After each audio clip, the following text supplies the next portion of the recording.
In this video, I'll show you how to send Ton from Tonkeeper to Bitget. So if you have Ton on your Tonkeeper wallet and you love to send it to your Bitget, I'm going to show you how you can do that.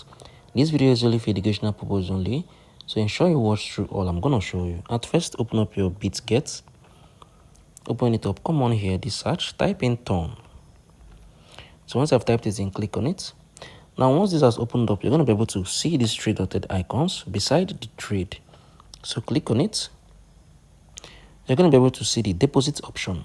So if you click on deposit option, you're going to be able to get your Ton wallet address. So you want to send from your Tonkeeper to your Bitget. So you need to get your wallet address from your Bitget. So click on the deposit. Once it opens up, you're going to be able to copy your wallet address. So once you have gotten it, go back to your Ton. Click on this send.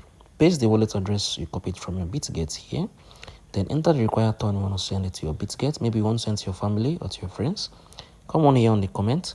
Enter the required comments needed for you to be able to carry out this well enough. So this is how you can be able to send Ton from your Tonkeeper to your Bitget. If you found this video helpful, please share your thoughts below in the comment section. Thank you for watching. I'll see you all in the next video.